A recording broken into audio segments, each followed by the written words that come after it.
había un castigo. Si la docente nos encontraba hablando, nos castigaban. Ponían 4 piedras ambos debajo de la rodilla y nos dejaban hincados afuera. Un castigo para que los niños de esa escuela no dejaran de hablar su idioma.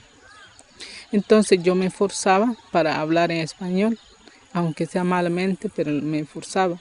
Y también dejaba mi vestido que tanto yo lo quería, me lo tenía que quitar obligadamente y ponerme otro vestido para que la maestra sintiera que yo era como los demás.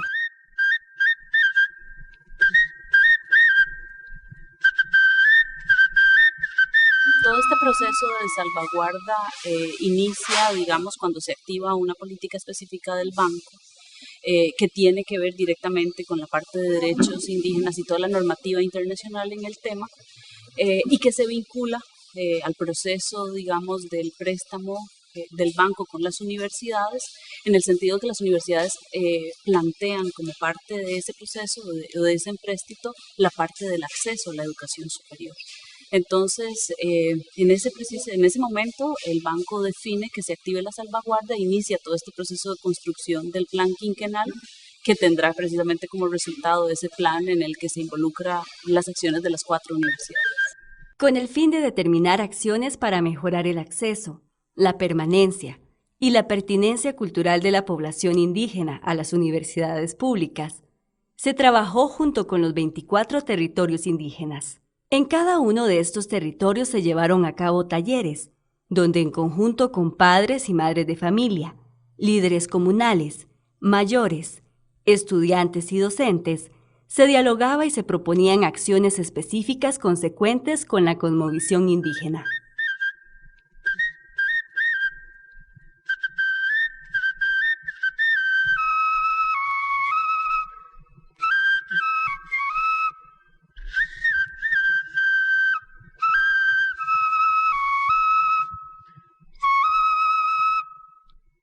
Sí, pero más que todo siempre empieza en la familia, en la motivación.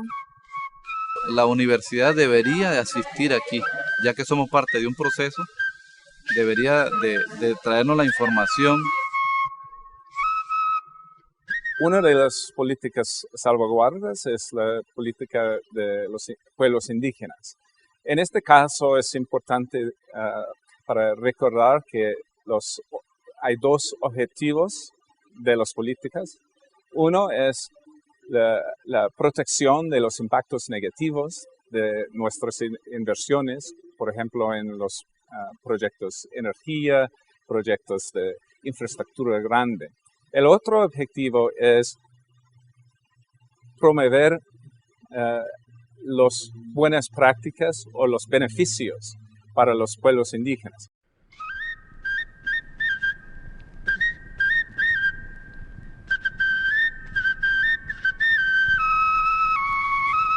Es necesario que estas universidades divulguen su información, que hay procesos de admisión, que qué es un proceso de admisión, cómo se realiza, que hay becas para los estudiantes, que hay residencias para los estudiantes.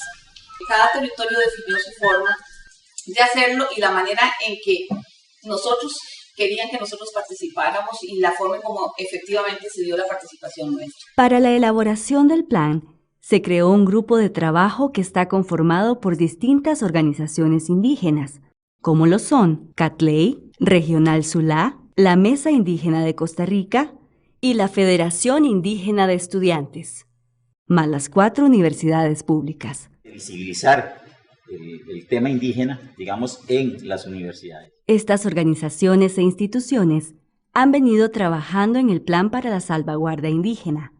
Este plan establece acciones concretas derivadas del trabajo en las comunidades.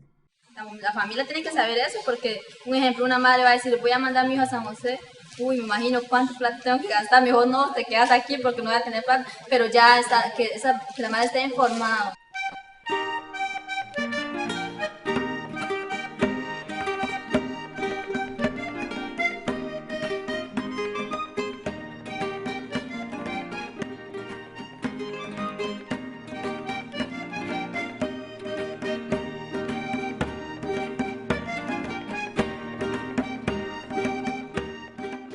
porque ya lo dijo un señor Queguepa, que cuando aquí se inició la educación formal, era algo como una bofetada a sus padres y había que obligatoriamente hablarle el español.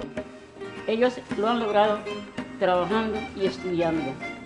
Si no tienes trabajo aquí, no puedes estudiar.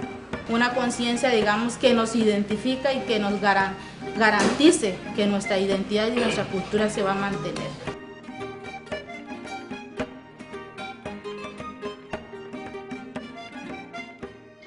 Las comunidades no veían la necesidad de tener profesionales indígenas en su campo, sino más bien estaban más preocupados cómo fortalecer las capacidades mismas en los territorios. Sin embargo, en estas últimas 2 décadas hemos tenido mayor presión externa en los territorios, hemos tenido más llegada de sistemas económicos y políticos en los territorios, y entonces hay una crisis muy fuerte que está atentando contra la misma vida de los indígenas, debido a que su modo de producción, la forma como las comunidades producen, se organizan políticamente, económicamente, ya ha llegado a un límite.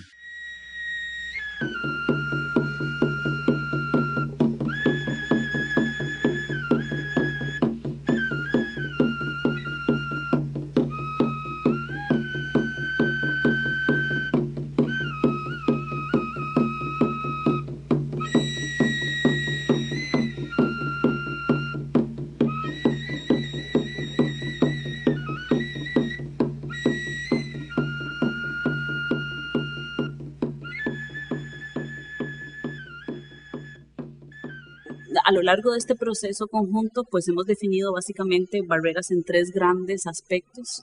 Un aspecto de acceso, ¿verdad? De cuáles son, digamos, cuáles son estas cuestiones que dificultan el que estudiantes indígenas lleguen hasta las universidades y se mantengan en las universidades, que tendría que ver con el siguiente eje, que es la permanencia y la permanencia exitosa. No es solamente pues llegar a la universidad y listo, ¿verdad? Sino es cómo vivo, cómo vivencio ese proceso universitario, cómo vivencio ese proceso universitario además con el último componente, que es la parte cultural o intercultural, ¿verdad? Y toda esa riqueza que está presente en las comunidades y que de alguna manera supone un choque también para algunos estudiantes, sobre todo cuando tienen que salir de sus territorios a cursar la carrera universitaria en alguna de las 4 instituciones públicas. Y que tiene que ver con el último eje, que es la pertinencia cultural. Cuando te vas a estudiar la información, cómo el estudiantado se informa, qué es lo que quiere, de qué se trata su carrera. Por ejemplo, eso es una barrera, porque muchas veces que quieren estudiar algo y al final no es lo que ellos creían, son cosas más difíciles y se devuelven. La vida urbana, como ustedes saben, es competitiva. Se exigen niveles en diferentes campos a un estudiante, computación, analogía, razonamiento rápido, etcétera, que se exigen, ¿verdad? Tiene que ver mucho con ese tipo de formación que hay que inducir más, aquí por ejemplo en las matemáticas.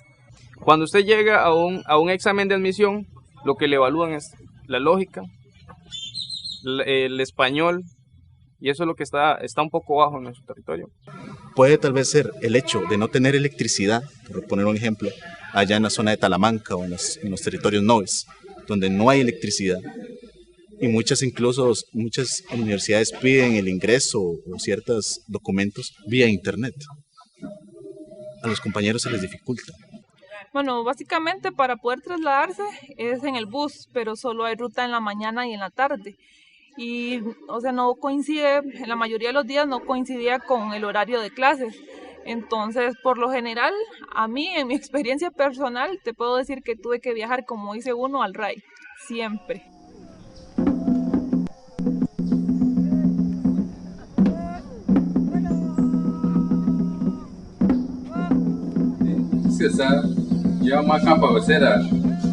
O sea, que no sienta la universidad al otro lado de la pared, sino que la sienta dentro de su mismo territorio. Aquí la verdad siempre decimos son los recursos económicos, definitivamente sí. No es que seamos, mucha gente dice, Talamanca la gente son pobres. No, quizás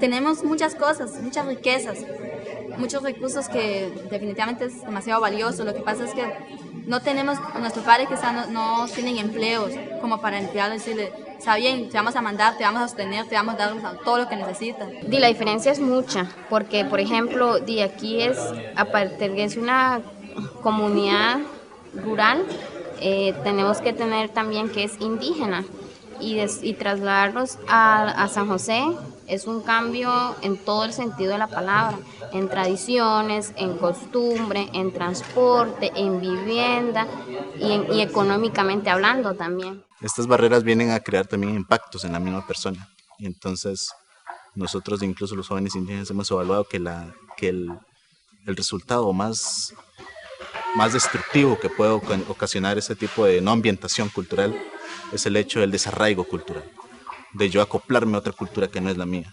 Por tanto, ese es el término mucho más bajo que uno puede caer en cierta manera, olvidar sus raíces.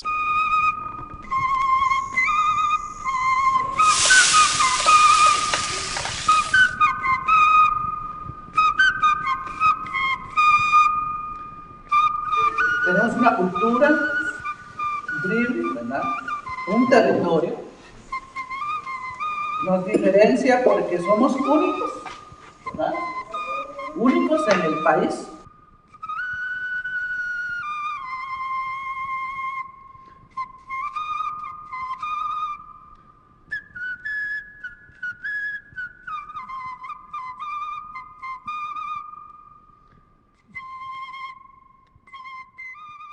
Cada universidad ha tenido que llevar a cabo un proceso interno sumamente complejo, ¿verdad? De definición de las acciones, de validación de las acciones que estarían siendo propuestas por esa universidad como plan institucional, digamos, para el plan quinquenal.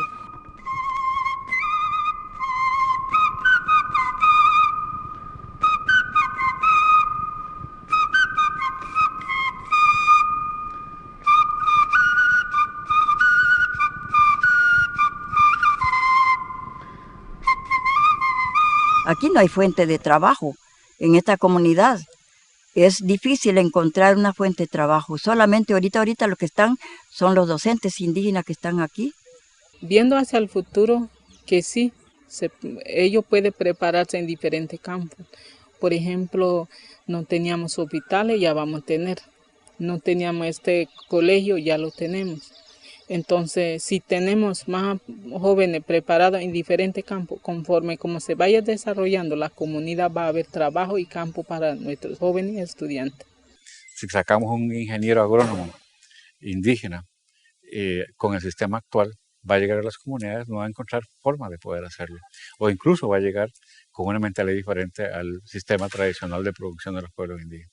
Pero si sacamos un profesional, ese mismo agrónomo indígena, con un currículum diferente, con un sistema del buen vivir de los pueblos indígenas, ahí sí va a contribuir a una economía de los pueblos indígenas y entonces sí vale la pena de que hemos rescatado a un profesional y que va a tener posibilidades de retorno a su comunidad.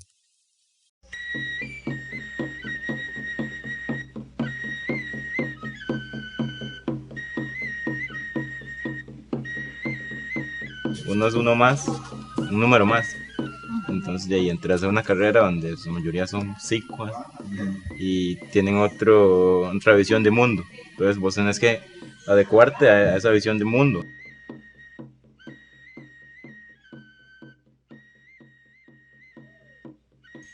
Hacer procesos de orientación vocacional es como un servicio, casi una exigencia que se está dando. No venga y me diga qué carreras da. Deme el cuento completo. O sea, ¿en qué consiste esta carrera? ¿En dónde voy a trabajar? ¿Qué hacen? ¿Qué no hago? Hay varias acciones, en realidad son muchas, pero sí, sin embargo todas se van a desarrollar bajo un principio que para nosotros es fundamental, que es el respeto al elemento étnico. O sea, nosotros no podemos llegar ahí como invasores, sino todo lo contrario, como socios estratégicos para las comunidades que los necesitan. Están relacionados con la ubicación, digamos, el uso de dónde se hacen, por ejemplo, las pruebas, el aspecto geográfico. O sea, es tomar en cuenta como una solicitud general que el contexto geográfico de los pueblos indígenas es diferente.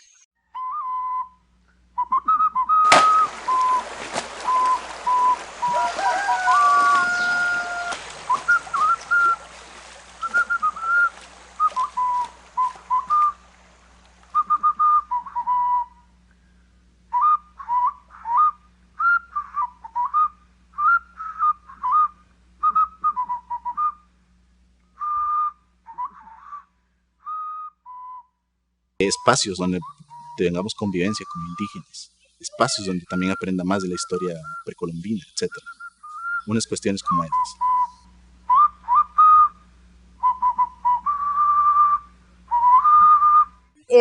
En estos encuentros comunitarios se eligió una persona que iba a cumplir la función de representarlos, de ser la vocera ante el equipo universitario.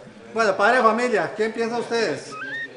El objetivo del taller nacional es que las personas enlaces que han sido designadas por cada territorio para que conozcan y que sean el contacto con la Comisión Interuniversitaria para este plan, conozcan el plan. Vengo del territorio de Contibrica como enlace de la comunidad, nombrado por la misma comunidad, y el trabajo pues ha sido un poco poder de una otra manera lograr un mejor acceso del estudiantado indígena hacia las universidades y poder de una otra manera involucrar también a las universidades más directo en proceso de divulgación, información. Entre las propuestas generadas en los territorios indígenas, resaltan la participación de familia y la comunidad en los procesos de difusión de información de las carreras, además de la organización de visitas guiadas de estudiantes de quinto año de colegios indígenas a centros y sedes universitarias cercanas a sus territorios. Una vez que los estudiantes hayan ingresado a la universidad, se les orientará en los servicios de apoyo socioeconómico, psicosocial, orientación vocacional.